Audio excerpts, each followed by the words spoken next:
Welcome back to Chin Music, our baseball show at TalkNorth.com. And man, for a bad team, they generate a lot of news. We got stuff to get to today, including cutting scouts, some scuttlebutt about the limited partners, some young players playing well, some young pitchers not performing well, who might be on the horizon. We'll get to it all here with our stars, Roy Smalley, former Twins star, LaVelle Neal III, Star Tribune baseball guru and columnist. I'm Jim Souhan, also from the Star Tribune. This is TalkNorth.com. We have 3 Viking shows running. We have Russo on hockey, Krasinski on basketball, Mark Rosen Sports Monday, Dawn Mitchell's interview show. We've added Leah Olson as a Lynx analyst. She'll be on Dawn's show. We'll drop her into John Krasinski's show as well. Sometimes we have the Fantasy Huddle with Kevin Gorgan and Randy Shaver. They have a blast with that show. They also play they're both in 40 fantasy leagues and know what they're talking about. So check it all out. We do appreciate it. And we also have outdoor content. We're coming to you from the Aquarius Home Services Studio. Scott for Aquarius, where we make home services easy. Summer's wrapping up and those cold, crisp mornings are on the way. Is your furnace ready for the change of seasons? Upgrade now with 36 months 0% financing and stay comfy from the last warm afternoon to the cold winter ahead. Beat Mother Nature at her own game. Schedule your free estimate at AquariusHomeservices.com. Financing based on credit approval. Aquarius, earning the right to be recommended. Hey, this is Randy Shaver. Along with Kevin Gorg, we host the show Fantasy Huddle on Talk North. Each week, we're going to break down the matchups for the NFL season and try to give you the best chance to win your fantasy football games each and every week. Join us for Fantasy Huddle on Talk North. And we're presented to you by Onyx Maps. We'll tell you about them and our other sponsors here later. Let's get to the stuff. The Twins / their pro scouting department getting rid of 4 people. Sometimes in this era, teams driven by analytics say, well, we don't need scouts on the road. We have video. That's all we need. It smells to me like they're saving money. LaVelle, what do you know? Yeah, actually, Jim, as of half an hour ago, I think we're taping this Thursday morning. Yep. I found out they've let 9 scouts go in the last 2 weeks. So, yeah, they're slicing and dicing things right now as it going. And these are some people with decades of experience. I'm planning on doing a column on Jose Marzan coming up. Jose's been with the organization over 30 years. And over the last year and a half, he came down with MS. And when I saw him in spring training, he was in a wheelchair. And he was grateful then that the Twins didn't boot him because of his situation and was standing by him. But I guess he couldn't survive this round of cuts. So it's pretty disappointing. But a lot of teams have done this across the league. I think 2 years ago, I think Toronto had a massive layoff of scouts. So more things are done on the computer and by video and watching replays than it is in person. I think there's still value of the eye test and be able to read people's mannerisms and reading their nonverbal communication. Using nonverbal communication to determine what else is going on with a player, with a team. But that's not the way baseball is looked at right now. And it's unfortunate. I've also gotten indications that it's not just going to be like the scouting department, that some of these cuts are going to be coming from other departments. So, I don't know what to read in that. Is that because they're trying to clear the decks for, the adjusted ownership group or not? Or, they're just looking at some of the reasons why they accrued $400 million in debt, over the last several years and don't want to do that again. So, we'll see. But yeah, I think there's a lot of people who are kind of uneasy over there right now as to what may happen in the near future. I have a suggestion. I think the Pohlads should sell the team. That is a great idea. I know I'm an original thinker. I think outside the box. I know nobody's come up with that possible solution before, but I think the Pohlads should sell the team. Everybody took a hit during COVID, but the Twins were sitting on $400 million in debt under these economic conditions, which, I get ripped for this, but it's true about how, you got teams spending $200 million more on payroll than the Twins because of how much their television revenue's bringing in. And that is definitely not a level playing field. But at the same time, there's some self-inflicted damage that they take responsibility for. And if they are losing as much money as they claim they have been losing under these current economic conditions, get out. Let someone else deal with it, and let's see if they can run the team differently. But apparently they're going to stick with this team for the long run. Roy, what do you view? How do you view all of this? The combination of trading off at this, and when we've already had the conversation, some of the trades every general manager would make, we can pick, it's about 6 deals they made, everybody would have made. Then you can debate the other 3 or 4. But that sell-off combined with the Pohlads staying, adding limited partners who might not be around for a while, and then apparently making organizational cuts. Just, you've been around the Twins since, 86, 85? I mean, way earlier than that. You've been around the Twins for a long time. Let's put it that way. How do you view all this? Oh man, I have a hard time having a coherent opinion about it when you take all of this into consideration. The biggest problem that I have is we're going to sell the team. Oh no, we're not. We've got 2 limited partners, and I don't know all the characteristics of that at all. I mean, are these? Do they own 20%? Do they own 40%? Is it 51-49 now? I mean, what's the deal? Maybe LaVelle knows, but my point is, so what are they doing that changed the front office, changed the Pohlads' mind about not selling the club? Does that mean they're coming in with? Are they going to come in and wipe out all the debt? Is they going to spend $400 million between, the 2 of them and say, okay, now we're debt free. Now we want to have some say in, what goes, on from here. I really don't understand what I think that's a really bad optic because it's not being explained who they are and what the purpose is. So having said, that, I do think that any business, if they're $400 million in debt, and that was a big issue with selling the club for what they want to sell for. You look at any company in any industry, and if they've got a debt issue and things aren't going well, they're going to do some drastic things. They should do drastic things to fix things, right? So it's not just about. I mean, it's easy to say they should spend. They should go $800 million in debt and then get players that are guaranteed, in quotes, to bring fans in the stadium because they're going to win. They're going to go deep into the playoffs 5 years in a row. And we're going to erase that $800 million in debt just because we've got, really good players now. And oh, by the way, the television and radio contracts really haven't changed much. So we're still not getting a whole lot of revenue there. But just the fact that fans are excited and come and fill up the ballpark, we're going to erase all this debt. I mean, it's a business decision. All these things are business decisions. I hate the fact that scouts are being let go. I absolutely hate it. Those are lives that have been in baseball their entire lives, and it's what they know. It's what they love, and right. I hate that. On the other hand, as to LaVelle's point, it's going a different direction now, and any business is going to look at their debt situation and what the prospects of getting out of that debt situation anytime soon are. And they're going to say, we got one thing left to do, and that's we got to get really lean here as best we can with that and still be able to function. So, I mean, I hate the whole thing. Frankly, I just hate the whole thing.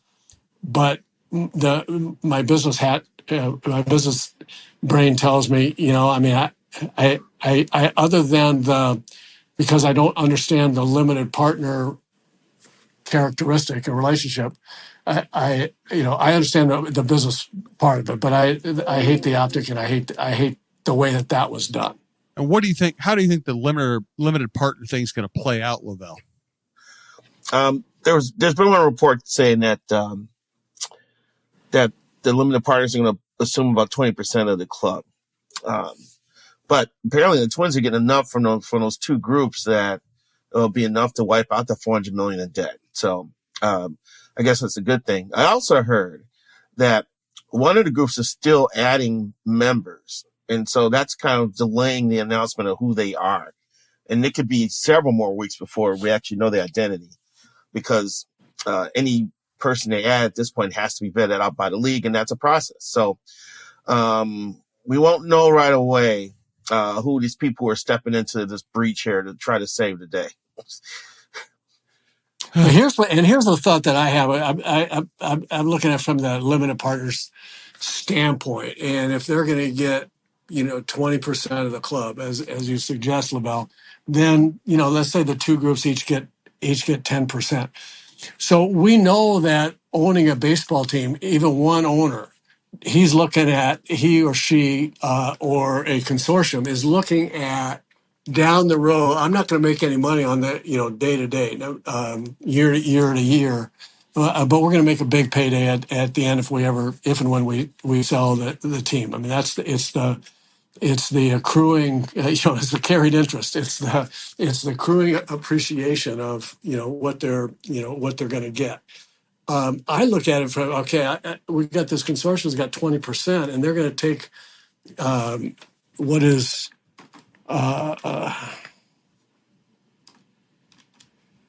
so that means that the club has got to be worth $2 billion for their for their 20%, and they're paying off $400 million. I mean, the club's got to be worth $2 billion, for them to get that money back. And so I'm looking at it from that standpoint and saying, why do they want to do that? I mean, what have they gotten from the Pohlads that will make it a good deal for them? I'm scratching my head. I'm glad if they're wiping out that debt, then hopefully, the Twins will be freed up. Then they ought to get lean, and they ought to spend real money on real players. I mean, that's what they should do. Hopefully that will happen. But I look at it from I would love to know the economics of getting 20% of the club and paying down $400 million. I really would. Let me ask you this, Roy. If you were the Twins in this situation and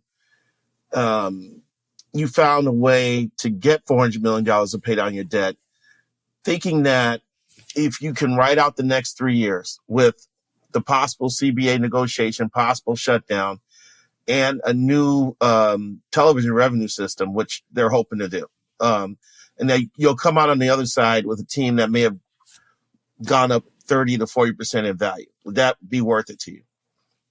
Yeah, I mean, I think that's what they must be thinking. Yep. I mean, they couldn't sell the club currently. I mean, clearly they couldn't sell the club, and so they've got some angel investors here that are they're gonna get them through the next 3 years or 4 years, and to use Calvin Grimswell term, maybe they catch lightning in a bottle, right? And they do really well, and the better they play, the better team they have, the more they'll be able to command from local TV and radio. And if they come up with a TV plan, as you suggest, LaVelle, that's more lucrative for them, and then all of a sudden, maybe things are. I would say then that scenario, and the scenarios you suggest, it's a way better scenario than what they had, going into or coming out of. We can't sell the team. What are we going to do? Man. All right, let's talk some actual baseball. Thanks for the update on and the thoughts on all that. We'll talk some actual baseball. We also will have our Booze and Blues segment, which might actually include a movie or a movie star here. I do want to tell you about Onyx Hunt, presenting sponsor of the Chin Music Show. If you've ever driven past a piece of land and wondered who owns that, or maybe you need to know exactly where a property line runs, that's where Onyx Hunt comes in. And it's not just for hunters. There are folks using Onyx for their jobs every day throughout the country, from farmers and ranchers mapping out their fields, wildland firefighters navigating rough terrain, to construction workers needing to know who owns what property. This app offers something for everyone. If you need the best land ownership maps, aerial imagery, and property boundaries in your pocket, Onyx Hunt is the tool for the job. Try it free for 7 days. Download Onyx Hunt in the app or Google Play Store, or visit onyxmaps.com/hunt to get started. All right, guys. The young pitchers are terrible right now. Abel came up. He was terrible. Bradley came out. He's terrible. Zebby Matthews has gone backwards. Festa got hurt. Simeon Woods-Richardson pitched great the other night against the Yankees. That's the only bright spot among that group of young starters you hope will contribute next year. How much do you read into that? How panicked are you? Let's start with Roy. Are there degrees of panic? I don't know. Let's go full. I mean, panic is either like. Yeah, you're right. You're right. You're right. It's like being pregnant. You're either panicked or you're not. Yes. Well, no. I mean, I'm struggling. I'd like to have some levels of panic that I could choose from which I could choose. So I don't know if I'm panicking. I'm really concerned. I mean, and I don't think the Yankees are a great test, except if you pitch as well as Woods Richardson did, and I think that's a real deal, right? I mean, the Yankees are fighting to win the division, and they're and or just you get a wild card spot, which they undoubtedly will, but they want to win the division. That's a real game to them, and Simeon pitched really well, and that's great for him. I'm not going to put a whole lot of stock in how any of the young guys would pitch, against the Yankees here coming down the stretch with, nothing but their pride and their careers on the line. But it's not really, right? I mean, they're nervous. They're going to do the best they can. I'm not panicking yet, but I think it has to have Derek Falvey's attention. And LaVelle's talked about this, so much. There's all of this talent, supposed talent in the minor leagues that's either knocking on the door or not too far away, and none of that has materialized beyond the AAA level. And so I think it's cause for concern, just shy of panic. I mean, I think they got to be looking at this saying, okay, realistically, we're going to work with these guys. They'll be better next year. But as I said last week, I think, they're all going to go into spring training. The Twins are going to go into spring training next year with a whole bunch of hopefuls that they don't know if they have hope or not. I mean, they just don't. I've been warned that it's a little dangerous to put a lot of stock into September performances, especially for teams out of it. So I try to temper my panicking a little bit. But still, I mean, they called up Mick Abel, and he was so bad they sent him back down to AAA and even leave him around the major leagues to work with the major league staff. You see stuff like that, and you're like scratching your head. Taj Bradley looks like he's got a live arm, but Tresh Grisham thinks the stuff is just nice, just right for him. Actually, the one thing I'm really concerned about is David Fessner's thoracic outlet syndrome situation and what that portends for his future. Because some pitchers don't come back the same after that development. That's the one that bothers me a lot. I'm pleased about Simeon. I still think Simeon's a great number 5 starter on a good rotation. He's going to have like a 4.2 ERA. He's going to, if he gets 32 starts, he's going to win 12 or 13 games, and that's fine. That's great for a number 5 starter. I need to see something more from these other guys. And I'm going to sit back now and just let the offseason take place. And, there'll be conversations about how they're going to train during the offseason. Maybe a couple of guys go to drive line and tweak something. And then they come to spring training, really bear down on making the roster. But I'm not going to go too overboard right now because it is September and these games. I mean, if you're on the field, you should be taking them seriously. At the same time, there's no meaning in these games for the Twins at this point. So I'm just going to kind of sit back and kind of let this ferment a little bit before I start to panic. I'm gonna let all of my readers who keep sending me emails about who are these guys, I'm gonna let them panic for me. Well, here's my thing, LaVelle. I think when you judge spring training or meaningless late season baseball games, I temper my evaluation of those who are doing well because there's no pressure on them or it's lower competition. But I don't necessarily temper my opinion if it's a young guy trying to win a job and they can't function. That's what I'm seeing. I'm seeing Abel and Bradley and Matthews just not be able to get people out. And I don't think that. So I don't temper my judgment in that way. Okay. Let's ask this. Walker Jenkins, I think, hit about 240 at AAA. He's kind of the next big hope for this franchise. He's not really tearing up AAA right now. He's talked about wanting to be on the opening roster next year. Are we looking at maybe him coming up next July or August when somebody gets hurt, or is there a speedier timeline for him, LaVelle? I think he'll debut during the season. I don't know if he's going to leave camp with the team. I will say this: he got to a slow start, and he had a stretch there where he heated up, and I lost track of him in the last few games. So I don't know if he backpedaled, but there's still a lot of talent there. It's going to be interesting, Jim, not just for Walker Jenkins, but Emmanuel Rodriguez, and they got another kid at AAA. I can't remember his name. Is it Gonzalez? Gonzalez he's having a decent year. Yeah. He's got he's got 800. Gabriel Gonzalez, that's his name. They're all at AAA now, and I wrote about a month ago about how, Larnach and Warner need to be nervous a little bit because these guys can be clamoring for time. I think Jenkins I don't see Jenkins making the team out of spring training unless crazy things happen. He goes and has a good offseason. I don't think there's any chance. Yeah. He has a good offseason. He stays healthy. He comes back with a vengeance because let's face it, if it wasn't for injuries the last year or so, he may have already been in the majors this year. And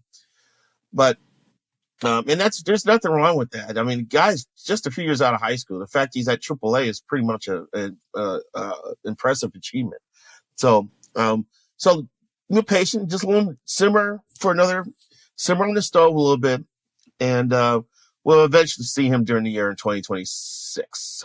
All right, let's get to a hitter we're going to have our positive set. Maybe we should actually get a sponsor for our positive segment of the week. It's always a quick hit.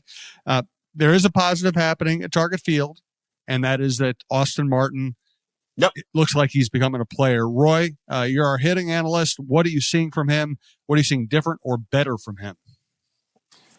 I've always liked Austin Martin's swing and his whole approach at the plate. I've always thought that he had great presence in the batter's box for a young guy. Like he knew what he was doing, and when he was up there, and I was kind of, and the other thing is that he has real good barrel skills. I mean, he gets the big end of the bat to the ball. He understands his swing and he understands where the barrel is relative to his hands and the line of flight of the ball. And so I've always been a little surprised that it hasn't been more until this stretch this year. It hasn't been more consistent and frankly more like it's been here this second half of the season.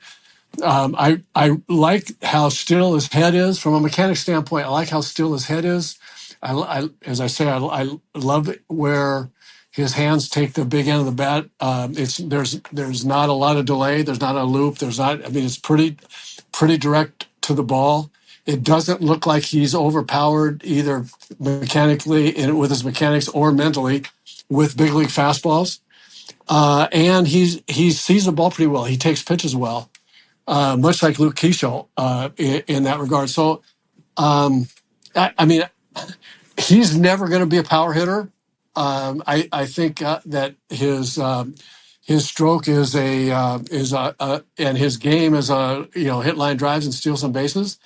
And it's interesting the way the club is developing a little bit with him and with Keeschel, and you don't hear the Bomba Squad anymore. We're looking at guys that are making consistent contact, and people are starting to get happy with that idea. So maybe he fits in. Maybe he fits in pretty well. He's going to be another guy that's going to be.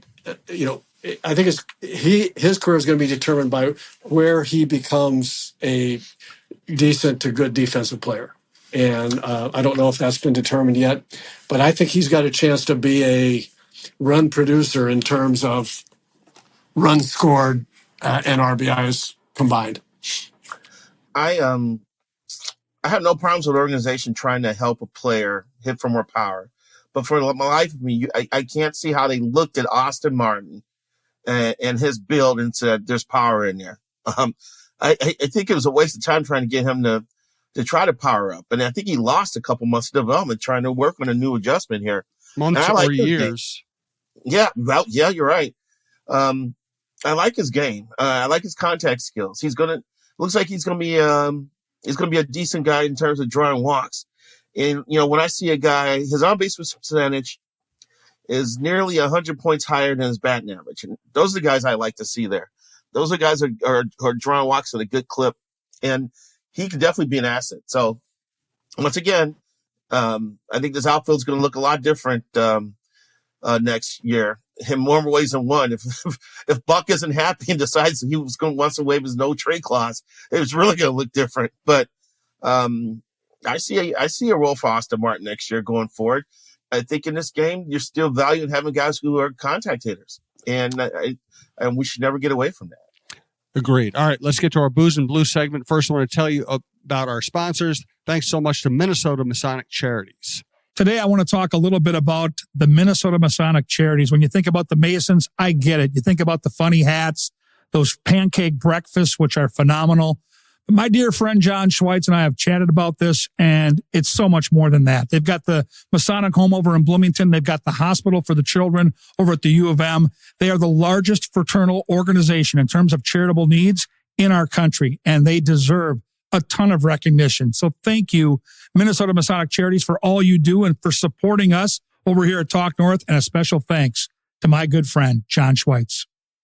And here's Talk North star Michael Russo for Clamshell Beach Resorts. Hey, have you been dreaming of a lake cabin lifestyle with boating, fishing, and family fun in northern Minnesota? Well, lately I've thought a lot about how cool it would be to have a getaway like so many Minnesotans. And if you're like me, you probably think that owning your own lakeside getaway is beyond your budget. Well, if you think lake cabin real estate prices keep going up, well, think again. This is Russo, and I'm here to tell you there is an affordable way to enjoy a cabin lifestyle and all that goes with it. And yes, I said affordable. I founded a Clamshell Beach Resort, which is located on the Whitefish chain of 14 lakes for you and your family to enjoy. Here's how. Clamshell has lake homes that offer deeded fractional ownership, and the keywords there are deeded and fractional. You own it.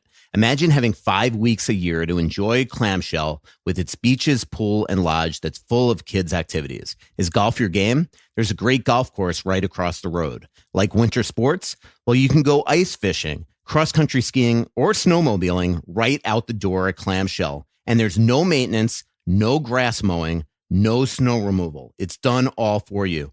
And you can own a share of Clamshell Beach Resort at an affordable price. To learn more about ownership opportunities at Clamshell Beach Resort, go to cottagesonwhitefish.com or contact Pat Egan at 612-220-9819. That's cottagesonwhitefish.com or Pat Egan at 612-220-9819. All right, LaVelle, I think you want to lead us off with a blues segment here. Yes, and this just materialized within the last 24 hours. Actually, last 12 hours. I was having a conversation with someone, and she happened to mention that Bonnie Raitt is in town this weekend playing in St. Cloud. And I say, well, is anyone playing with her? And she said, yeah, Jimmy Vaughn. I was like, what? Jimmy Vaughn's in town? I was like, this is outstanding, I think it's a place called Waite Park. I think it's outside St. Cloud or something. So they're in town Saturday. And so it made me open up the computer and start looking. It was 35 years ago this year is 35 years ago that Stevie Ray Vaughan passed away in a helicopter crash. And him and his brother just started playing together at the time. They came out with an album. Before that, Jimmy was playing with the Fabulous Thunderbirds. Yep. That came out with Tough Enough, and then and Jimmy and Stevie start collaborating. And so the collaboration didn't last very long because of the tragedy. So I think it's cool that Jimmy Vaughn's in town this weekend. I also looked up during my research that in 2023, there was a documentary on the two called Brothers in Blues, which I did not know. Maybe you guys were aware of it. I haven't I seen did that not know one. there was a documentary on the Vines. So that's something that's on my to watch list as well. So, Beautiful. and one other fun fact out of this. While I was looking up this stuff, I saw the name Nile Rodgers. And I'm like, Nile Rodgers? Who did Chic and all these people? And He's also one of the great music producers of all time. Yeah, he's terrific. he's in the Songwriters Hall of Fame. Yeah. And he's worked with everybody from NXS to David Bowie to the Vines and, to Diana Ross, Chic. I think he invented Chic, actually. Well, it just so happens that tomorrow is Nile Rodgers' 73rd birthday. So Wow. that's just like a little fun fact off this Jimmy Vaughn thing that I just discovered about 12 hours ago. That's fantastic. Well, and what I love about the brothers is Stevie, played this. It was like if Jimi Hendrix had decided to play Texas blues shuffles, just incredible style. And I won't get into the guitar geek aspect of what he does. He basically deadens strings so he can hit the guitar as hard as he can, but only certain strings ring out, and the others provide that kind of gritty, almost ambient background to his playing. And Jimmy is like your classic single note blues player who plays more, with just almost playing fewer notes to have more impact. Completely different styles, both great. Roy, I know you're such a great guitar and blues appreciator. What do you make of the brothers? Oh my gosh! I mean, we all have greatly suffered from the fact that collaboration wasn't allowed to percolate all the way to now, because they'd still be playing and they'd still be unbelievable. And Stevie Ray Vaughan was. You say Jimi Hendrix. I mean, you're right. I think either one of them could have played the other, whatever the other one did, and you would have noticed no difference in quality, just a slight difference in personality about it, how it's played. But I mean, Stevie Ray Vaughan's version of Little Wing is incredible. Yes. And so I mean, there's just so much. I've been listening to Stevie Ray lately. With he did an album with Albert King, which is phenomenal. So they did all the standards, Born Under a Bad Sign and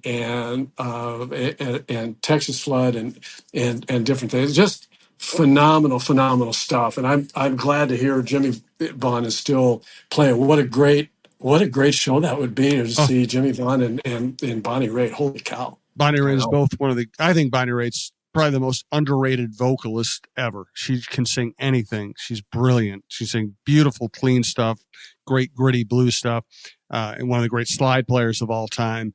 And this is all big, just a great tribute to the Fender Stratocaster as well. My God. But one great thing I learned recently about Stevie Ray is Albert King was like one of his idols and really influenced the way he played. And one time he's just trying to he's just playing in bands and going nowhere in Austin, Texas. And he gets to, and he's playing at Antone's, where Antone's finally opened up in Austin, Texas, and gave all these great blues players a place to really shine and bring in national acts. They bring in Albert King, and Stevie Ray's hanging out, and somebody talks Albert Nillette and Stevie Ray up on stage, and Stevie starts playing. Not only is he brilliant, but he's brilliant sounding a little like Albert King, and Albert King just starts beaming, and they became really good friends at that point. There's a song, and I'm pretty sure it's on the collaboration I'm talking about, the Albert King and Stevie Ray Vaughan album, when they do Texas Flood. Mm-hmm. And Albert King talks about that a little bit. I mean, they do a lot of just talking back and forth as they're playing these great riffs back and forth. And check that out sometime. It's pretty cool. Albert King talking about this young kid coming up and was really teasing him about the way he was. And but you could tell there's such great admiration between the two of them, how good that they are and were in this case. And so that's worth checking out. One more cultural note: Robert Redford passes away. A great actor, great public figure. and of course, star of The Natural. As someone who read Bernard Malamud's book, I thought The Natural as a movie was weird.